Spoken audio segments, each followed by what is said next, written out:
Hi all, welcome to Crickarena.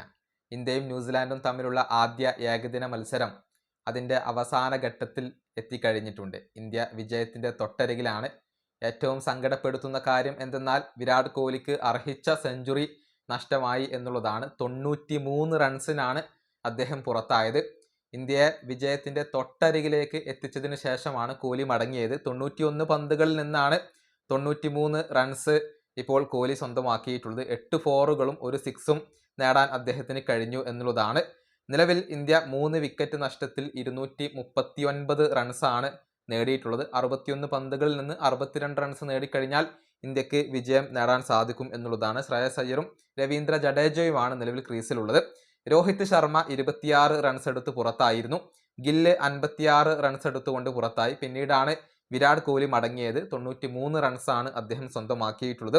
ഇവിടെ ചില റെക്കോർഡുകളൊക്കെ കോഹ്ലി ഇപ്പോൾ തകർത്തിട്ടുണ്ട്. ഏറ്റവും പ്രധാനപ്പെട്ട കാര്യം, ഇന്റർനാഷണൽ ക്രിക്കറ്റിൽ ഏറ്റവും കൂടുതൽ റൺസ് നേടിയ രണ്ടാമത്തെ താരമായി മാറാൻ ഇപ്പോൾ വിരാട് കോഹ്ലിക്ക് കഴിഞ്ഞിട്ടുണ്ട്. കുമാർ സംഗക്കാരയെ അദ്ദേഹം മറികടന്നു എന്നുള്ളതാണ്. അതായത് ഇന്റർനാഷണൽ ക്രിക്കറ്റിൽ 28,016 റൺസായിരുന്നു കുമാർ സംഗക്കാര നേടിയിരുന്നത്. അതിപ്പോൾ വിരാട് കോഹ്ലി മറികടന്നു കഴിഞ്ഞു.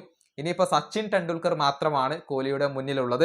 34,357 റൺസാണ് സച്ചിൻ ടെണ്ടുൽക്കർക്ക് ഉള്ളത്. അത് മറികടക്കുക എന്നുള്ളത് കോഹ്ലിയെ സംബന്ധിച്ചിടത്തോളം ബുദ്ധിമുട്ടുള്ള ഒരു കാര്യമാണ്. ഇനി മറ്റൊരു കാര്യം ഇവിടെ പരിശോധിക്കേണ്ടത്, 297 ഏകദിന ഇന്നിങ്സുകളാണ് കോഹ്ലി കളിച്ചിട്ടുള്ളത്.